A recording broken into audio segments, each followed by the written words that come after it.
Everyone, in this video, we discuss the global crisis due to the war and its impact on energy and international stability. इस video में हम global crisis जो भी वार के respect में चल रहा है और जानेंगे कि युद्ध कैसे हुआ, क्यों हुआ, अभी तक क्या घटनाएं हो चुकी हैं, क्यों युद्ध रुक रहा है, क्या लॉकडाउन भारत में लग सकता है या फिर जो भी गतिविधियां हुई हैं वो सभी हम इस वीडियो में जानेंगे। तो आप यूज कीजिए हेडफोन्स का या फिर कर लीजिए स्पीकर को हाई, क्योंकि शुरू होने वाला है wifi. Let's begin this video. तो चलिए इंट्रोडक्शन पार्ट देख लेते हैं। In recent times the world has witnessed rising geopolitical tension, particularly in the middle east. Middle east में जो भी एक कन्फ्लिक्ट हो रहे हैं उसके बारे में हम लोग जानेंगे। The conflict involving Iran and Israel has escalated into a major international concern. This crisis has not only threatened regional peace but also disrupted global energy supply chains, trade routes, and economic stability. जो ये युद्ध है वो supply chain को impact किया है, trade routes को, जैसे स्ट्रेट ऑफ हार्मोज बंद हो गया है जिसकी वजह से काफ़ी डिफिकल्टीज को फेस करना पड़ रहा है। The case study explores how the conflict started, why it scaled, which countries are involve, its impact on global energy systems, the role of strategic maritime route like the Strait of Hormuz and the reason behind ceasefire efforts. Background of the conflict: the tension between Iran and Israel is not new. जो Iran और Israel की जो भी ये conflict हो रही है नया नहीं है, बहुत पहले भी हो चुका है। It has been rooted in ideological, political and strategic difference for decades. ये जो भी हो रहे हैं वो एक क्रूड ऑयल के लिए हो रहा है, अर्थात एनर्जी सोर्सेज के लिए ही ये जो भी युद्ध हो रहे हैं। अभी आपने देखा होगा कि अमेरिका कैसे युद्ध किया था, दूसरे देशों के राष्ट्रपति को उठा ले रहा है, ऐसी मनमानी कर रहा है। Iran does not recognize Israel as a legitimate state. Israel sees Iran as a major threat due to its nuclear ambition. जो इसराइल है उसके पास तो है न्यूक्लियर पावर, बस जो ईरान है उसके पास नहीं है, जिसकी वजह से ये युद्ध हो रहा है। ईरान चाह रहा है कि हम बनाएं और इसराइल से बनाने नहीं देगा, अमेरिका बनाने नहीं देगा। Iran supports groups like Hezbollah and Hamas, which are hostile to Israel. These indirect conflicts are often called proxy wars. These all things will also say proxy wars.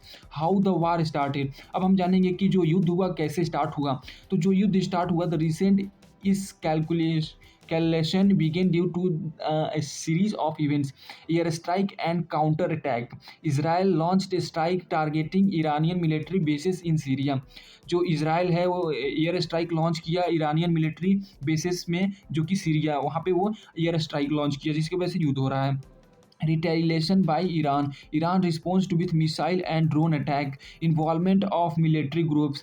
Military groups के जो भी involvement हैं, जैसे group like Hezbollah joined the conflict from Lebanon. Lebanon में join किया है पूरे conflict को Hezbollah. Cyber warfare and intelligence operations. Both sides engaged in cyber attack and intelligence based operation. And also the situation quickly escalated from a limited attack to a border regional conflict. अब हम जानेंगे कि why the war happened, वार क्यों हुआ। Several की reasons led to the war. आइए जानते हैं। सबसे पहले न्यूक्लियर टेंशन, न्यूक्लियर टेंशन की वजह से हुआ। फिर रीजनल डोमिनेंस, फिर रिलीजियस एंड आइडियोलॉजिकल डिफरेंसेस की वजह से हुआ। जियो पॉलिटिकल रिवल राइज, जियो पॉलिटिकल की वजह से हुआ है। फिर साथ ही साथ किस कंट्रीज़ की इन्वॉल्वमेंट है इस पूरे युद्ध में, उसके बारे में हम लोग जानते हैं। तो सबसे पहले जो डायरेक्टली है इन्वॉल्व है कौन, ईरान है और इजराइल है। देखो अगर डायरेक्टली देखा जाए तो यही दो देशों के बीच युद्ध चल रहा है। अमेरिका अलग से आके भले ही कूदा है युद्ध में, लेकिन ये गलत है, बिल्कुल गलत है। आइए आगे जानते हैं। Indirectly involve Lebanon through Hezbollah, Lebanon भी आ चुका है, सीरिया भी, और साथ ही साथ major global players, United States military and diplomatic supports to Israel, Russia strategic tides with Iran, Iran को सपोर्ट कर रहा है। फिर चाइना भी आ गया, इकोनॉमिक एंड एनर्जी इंटरेस्ट ले रहा है चाइना। अब देखिए यहाँ पे चाइना और रसिया कितने अच्छे गेम खेल रहे हैं। रसिया क्या कर रहा है कि ईरान को अपना क्या कर रहा है, पूरे स्ट्रेटेजिक टाइज विद ईरान। इसका मतलब कि युद्ध करने के लिए रसिया जो है उसको हथियार दे रहा है ईरान को, और जो चाइना है पूरी एनर्जी सोर्स को क्या कर रहा है, कब्जा में कर रहा है अपनी डिप्लोमेटिक के जरिए। Impact on global energy sector, global energy sector पर क्या प्रभाव पड़ा है। Importance of the straight of हार्मोज क्या है। The straight of हार्मोज is one of the most critical choke points in the world. Around 20 to 30% of global oil supply passes through this route. 20 से 30% जो global oil की supply होती है पूरे world में वो यहीं से होती है। It connects the Persian Gulf to international water के जरिए भी कनेक्ट करता है। Disruption in supply due to conflict, tankers faced threats from missile and drone attacks, insurance cost for shopping increase, oil prices surged globally. Impact on countries like India, India पे क्या प्रभाव पड़ा है? India begin being a major oil importer faced increased fuel price, experienced inflation and in transportation and goods, had pressure on its economy को लेके भी pressure है India को।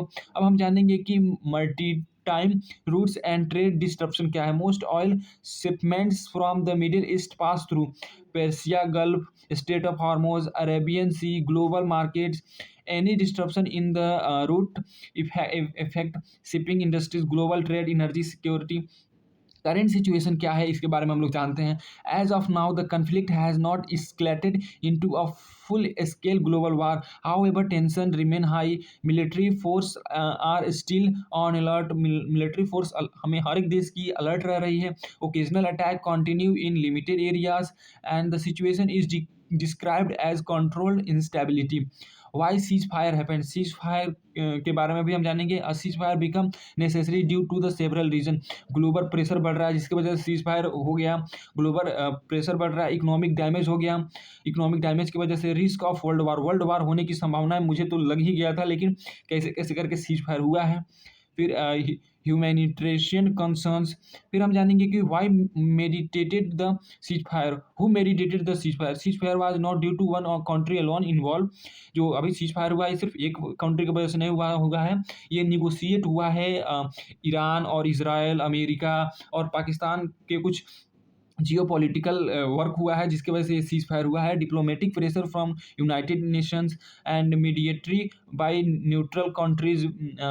फिर हम जानेंगे कि बैक चैनल निगोशिएशन हुआ है, वही countries like United State played a role in influencing Israel while other global power influence Iran. Effect on global economy, global economy पे क्या क्या असर पड़ा हुआ है। Inflation, fuel prices rise, expensive transportation, higher food prices, stock market कैसे गिरा है इसकी वजह से। फिर ट्रेड स्लो डाउन हुआ है।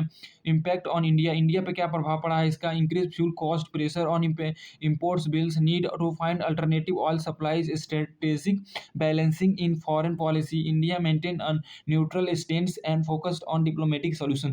देखो पूरे वर्ल्ड में सिर्फ एक इंडिया ऐसा है कि लगभग सभी देशों के साथ इसका एक बहुत अच्छा पॉलिटिकल रिलेशन है, जियो पॉलिटिकल खेलता है, सबके साथ अपना रिश्ता बना के रखता है, जो कि एक बहुत ही अच्छा है। लेकिन कभी कभी हम ऐसा देखते हैं कि ये इतना गिर जाता है कि किसी के दबाव में आके काम करने लगता है, जो कि बिल्कुल गलत है। इस चीज़ को हटाना चाहिए और एक डिपेंडेंट कंट्री है इंडिया, जिसकी वजह से इसको अपने निर्णय खुद लेना चाहिए। लेकिन जियो पॉलिटिकल के वजह से कुछ कुछ कभी कभी हम देखते हैं कि ये कहीं-कहीं झुक भी जाता है, जो कि बिल्कुल गलत है। ओके, कोई बात नहीं, लेकिन अब इंडिया मुझे लगता है कि इस पे काम करेगा और कर भी रहा है। चलिए आइए जानते हैं लॉन्ग टर्म इम्प्लीकेशन क्या होता है। Shift to renewable energy, countries are now focusing more on solar, wind and other alternative पे कंट्री फोकस कर रही हैं। Strengthening strategic reserves, new trade routes बन रहे हैं जैसे कि efforts and being made of reduce dependence on the strait of Hormuz. Strait of Hormuz पे इंडिया की जो कि डिपेंडेंसी है वो कम हुई थी। और फिर हम जानेंगे कि लेसन, हमने इस पूरे लेसन से क्या सीखा। Over dependence on one energy routes is risky, किसी भी एक रूट्स पे हमें डिपेंड नहीं होना चाहिए। अगर मतलब कि अगर हमारी इनकम कहीं से सोर्स आ रही है तो हमें एक जगह पे डिपेंडेंट नहीं रहना चाहिए। हमारे पास एक स्किल से अगर पैसा आ रहा है तो मुझे वहाँ पे डिपेंडेंट नहीं होना चाहिए, मुझे काफ़ी स्किल सीखना चाहिए ताकि भविष्य में या आने वाली कोई परेशानी हो तो मैं उससे लड़ सकूँ और उससे फाइट कर सकूँ। फिर diplomacy is crucial in global conflicts, energy security is directly linked to national security, regional conflict can have global consequences. फिर हम जानेंगे कि इसका ओवरऑल कंक्लूजन क्या निकला है। आइए जानते हैं। The conflict between Iran and Israel has demonstrated how regional tension can quickly turn into global crisis, from energy shortage to economic instability. The efforts have been widespread. While ceasefire efforts have reduced immediate threats, the situation remains fragile. Okay, I hope this video आपको बहुत ही पसंद आया होगा। तो अगर पसंद आया होगा तो प्लीज़ चैनल को सब्सक्राइब कीजिएगा, लाइक कीजिएगा और प्लीज़ सपोर्ट जरूर कीजिएगा। Thank you for watching this video.